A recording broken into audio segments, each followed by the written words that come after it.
Today we're going to talk about Parkinson's disease. And as the little video that preceded my coming in mentions, we create courses both for consumers and healthcare providers on conditions ranging from kidney stones to stage 4 cancer. And interestingly enough, the courses are the same for consumers and healthcare professionals. One thing, and I think many of you have figured this out, people are much more interested in their health, consumers are, and knowing the source of disease and what they can do for themselves than often they're given credit for. You know, this whole idea of, oh, Americans don't want to take care of themselves and they just want to take a pill. And well, I think there are some people like that, but our experience has been there are more people who are saying, I want to take care of myself. I want to know what's going on. I want to understand why I have high blood pressure or whatever. It isn't just bad luck or genes. Something else is going on. I want to be proactive on my own behalf, right? And then, of course, healthcare training has been lacking for a long time. Doctors don't get much education on nutrition and lifestyle choices. And increasingly, institutional medicine has taken over medicine to the place where the judgment of doctors is not necessarily considered. So consumers need to be well informed.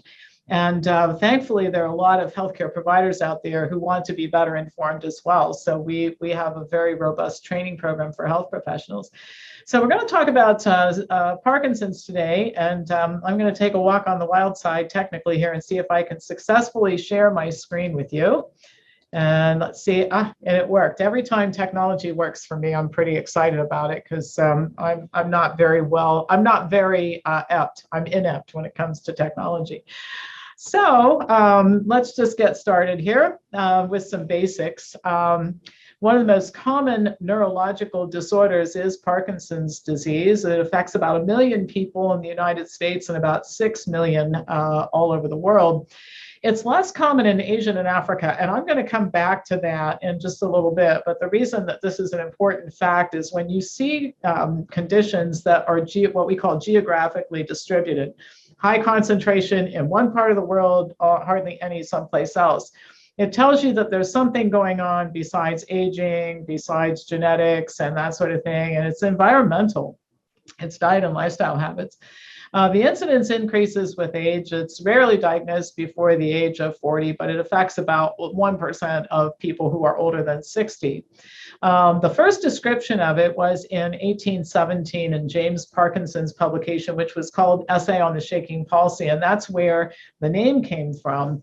And the official definition is it's a neurodegenerative disease characterized by loss of dopamine-producing cells in the substantia nigra pars compacta of the brain. And we're not going to have a test on all these technical terms at the end, so don't worry about that stuff. And the presence of Lewy bodies and Lewy neurites, which is material and diseased neurons. And by the way, Lewy bodies are abnormal deposits of protein, and they can cause problems with movement, behavior, memory, and mood. And those are all things that are characteristically affected by people who have Parkinson's disease. Now, the most famous Parkinson's patient is Michael J. Fox, who was diagnosed in 1991 at age 29, which is very unusual. That's an outlier. He disclosed his condition, came forward and said that he had it, and then he committed himself to raising awareness and money to increase Parkinson's research, which he's done. He has a foundation, and most of the foundation's money goes to funding for drugs and drug experimentation. However, one thing I want to say about Michael J. Fox is that he has made it, he set a great example of somebody who is terribly disabled but refuses to stop living. He has had wonderful leading roles in several series on television and on Netflix and that sort of thing. So he's proven that in spite of a dire diagnosis, and this young onset Parkinson's is very, very aggressive, that he's kept himself working and he keeps himself out there. And so I wish that there was more in terms of the foundation looking at diet and lifestyle causes and outside the box thinking, which we're going to do through this presentation, but I do give him a lot of credit for what he's doing. So let's just start with some basic understandings of the pathophysiology of Parkinson's. So dopamine is produced by cells in the substantia nigra part of the brain, which is beneath the cerebral cortex. So normal function requires balance between excitatory neurotransmitters like dopamine and inhibitory neurotransmitters like GABA. And when the body has the right balance, you have coordinated movement and muscle tone and posture, and you can function like a normal human should. When dopamine production is lowered, that shifts the balance to the higher levels of inhibitory GABA, and that's where the problem starts. So some of the initial clinical symptoms are tremor, a subtle decrease in dexterity, decreasing arm swing on the first involved side. By the way, typical Parkinson's is asymmetrical when it begins. Softer voice, decreased facial expression, sleep disturbances, rapid eye movement disorder, loss of normal atonia, or stiffness, not moving during REM sleep, decreased sense of smell, symptoms of autonomic dysfunction like constipation, sweating abnormalities, sexual dysfunction, and seborrheic dermatitis. And all of those things can be signs of something else. And we're going to come back to particularly the constipation issue, which may be what we call a canary in the coal mine, an early sign that something like this could happen. A general feeling of weakness, malaise or lassitude, depression or anhedonia, inability to feel pleasure, and slowness in thinking. So all of this is a huge constellation of symptoms, and some of them are actually quite vague. Some of them are quite common. And so often the initial clinical symptoms are missed. The non-motor symptoms can be more difficult than motor symptoms.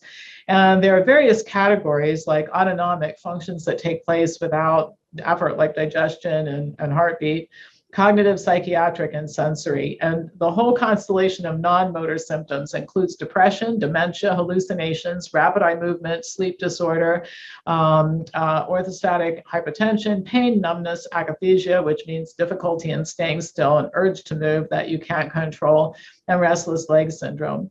And you might, looking at all of this, understand that depression is really a major feature of Parkinson's, and it has a major effect on quality of life, and it also has a major effect on the ability to help a Parkinson's patient, because when people don't believe that anything can get better, when they feel that, my gosh, I have been dug into such a hole that nothing is ever going to be better for me, that makes it worse in and of itself. So Parkinson's patients are notorious for suffering from depression.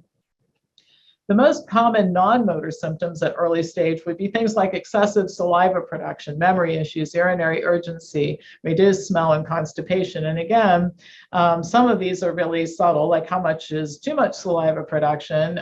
Some of them are hard to define, like I'm 65 years old and sometimes I forget things too, but is that really a sign of something, or is it just that I have a lot of information coming in and sometimes I have to go back and look something up or whatever. But again, a person can progress for a pretty long time without being formally diagnosed.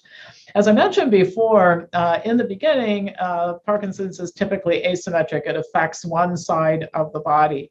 And the most common early symptom is a resting tremor in an upper extremity. And then over time, the person experiences what we call progressive bradykinesia, slower movements, rigidity, gait difficulty. The posture becomes progressively flexed and stiff, and walking strides become shorter, and balance impairment develops later on. The tremor occurs in about 70% of patients, but it doesn't need to be present in order to make a diagnosis. It's just really typical. So the description is shakiness or nervousness that begins in one extremity, often intermittent. And that's one of the things that makes Parkinson's difficult to spot in the beginning, is the symptoms come and go. It will often begin in a finger or thumb, but can also involve the forearm or wrist, and then spread to a lower extremity or the contralateral upper extremity, but it remains asymptomatic. One side, asymmetric, I should say. One side is definitely more affected than the other. A characteristic of Parkinson's that starts early stage and then follows through is that stress, anxiety, and fatigue make all of it worse. And the most visible time when the tremor is noted is when performing activities like eating or reading or writing, because those require some fine motor skill. One thing, if you've ever spent time with a Parkinson's patient, is you will forever appreciate the ability to pick up food on a fork and put it in your mouth, and to type or write and that sort of thing. There is rest at night. Tremors generally will stop during sleep, although they maintain, they're active during the day. Bradykinesia is a term that I'm going to refer to several times, and it's defined as slowness of movement. So the patient will tell you, I feel weak. I just feel weak. I don't have any energy. Loss of dexterity, fatigue, like the ability to pick something up and hang on to it, achiness when performing repeated actions like writing or typing. Facial bradykinesia is a decreased blink rate and sort of a bland, not expressive facial expression. The speech gets softer, it can become slurred, the articulation degenerates, and the person can become difficult to understand. Truncal bradykinesia is difficulty getting up from a sitting position, walking, or even the ability to turn yourself over in bed. Kitchen gadgets and keys, I mean, anything that requires fine motor skills becomes really difficult. And then unilateral bradykinesia is the inability to lift the foot off the ground. So it's the appearance of dragging one's foot. Dystonia is described as involuntary muscle contraction. It's more common in a young onset patient such as Michael J. Fox. The foot can involuntarily turn in or down, and it's very painful. It's associated with cramping and aching in the affected limbs. Dorsiflexion of the flexion of the big toe is common, where it curls upward. Adduction of the arm and elbow is when the hand rests in front of the abdomen or chest, and it worsens again with fatigue or exertion.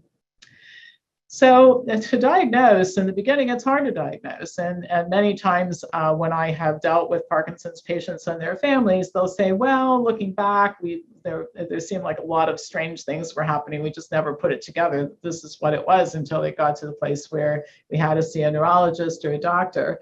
But 4 common symptoms, and 2 of the first 3, resting tremor, rigidity, and bradykinesia, are required for the diagnosis. And then the 4th one is postural instability.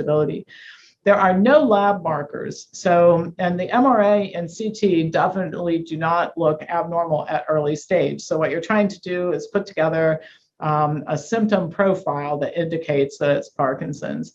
MRIs are often ordered, and the reason is that if you're unsure, you're not really sure what this is. And I'm going to get to the part where that doesn't really matter, because there's some things you should do anyway if you're having some of these symptoms, any of them at all. But sometimes an MRI is used just to rule stuff out. Let's make sure the person didn't have a stroke or a series of mini strokes. Let's make sure that there isn't a brain tumor or fluid in the brain or lesions associated with Wilson's disease due to copper deposition. So imaging is usually done just to make sure that it's not something, that nothing's being missed as you diagnose it. Another thing that you can do for diagnosis is look at resting tremor. The patient relaxes, is seated, puts the hands in his lap or her lap, and then is asked to count backwards from 10. And the stress of doing that can sometimes trigger the tremor. You can also put the arms outstretched, stretch outward to assess postural tremor. And the finger to nose test can test kinetic tremor, with a tremor that is associated with voluntary movement. And then rigidity, just watching the person walk and seeing this beginning of rigidity setting in. Postural instability is a major issue because imbalance is the most common cause of disability. Like, the person can't walk without assistance, can't go up and down stairs, can't go out and walk on the sidewalk and just do normal functions associated with life. One of the ways that you can assess this is have the patient stand with eyes open, pull their shoulders back, and what will happen is they'll lose their balance, and they sometimes have to take a couple steps backward to regain their balance. And so the patient can fall, which is why the person measuring this will often stand in back to catch the person if that were to take place. Laryngeal dysfunction and dysphagia. This is defined as a soft monotone voice, vocal tremor, poor articulation, varying speech rate. If the person is told to, listen, we can't hear you, can you speak louder? It usually results in improvement at the time, at the beginning, but that goes away. And then dysphagia is impaired verbal communication. And by the way, that's what happened to Bruce Willis. Some of you might have read about that. He's developed dysphagia, so he cannot act and appear in films anymore. And then drooling or aspiration. Autonomic dysfunction is orthostatic hypotension. That appears toward later stages. Impaired intestinal motility. So we're talking about constipation as the primary thing here. And again, I'm going to come back to this a couple more times. It's often the canary in the coal mine. Vomiting and impaired nutrient absorption. Urinary symptoms include retention, urgency, frequent bladder infections, erectile dysfunction, and then random episodes of sweating for no reason at all. Dementia is common. The prevalence is 20 to 40%. There is a between 2 and 6-fold increased risk for Parkinson's disease patients to develop dementia as compared to controls. And the variability, by the way, is based on different studies showing different things, but they are at higher risk. But even an early stage patient can begin to suffer. It's a perceptible loss of executive function. The most common time of onset for cognitive impairment and dementia, meaning that the person literally can't be left alone and function on their own, is 8 or more years after the motor symptoms appear. And then this is when the depression becomes severe as well. And when you just think about it, losing independence, anybody who loses any measure of independence goes through a period of depression. And so it's not surprising that that happens with PD patients. Atypical Parkinson's bears mentioning. It's neurodegenerative disorders with Parkinsonian features, and the prognosis is actually worse than Parkinson's. The patients do not respond well to treatment. That's how you figure out that it's atypical Parkinson's. And this includes things like, I'll save all the fancy terms here and just get to the English translation, like the inability to look in a particular direction, abnormal and involuntary movements, and cognitive dysfunction. And then loss of nerve cells and shrinkage of several parts of the brain, which you can see in imaging, diffuse Lewy body disease, cognitive dysfunction within 1 year of onset. By the way, that was one of the things that Robin Williams was suffering from at the time that he killed himself. The clinical features are falling at early stage, symmetry. This is the asymmetry, as I mentioned before, is a characteristic of Parkinson's disease, and atypical Parkinson's is equal both sides. Poor response to the drug levodopa, which we'll talk about in a couple minutes here, rapid progression, and no tremor. So there are people who have symptoms of Parkinson's, but they're not diagnosed with Parkinson's and they don't respond to treatment.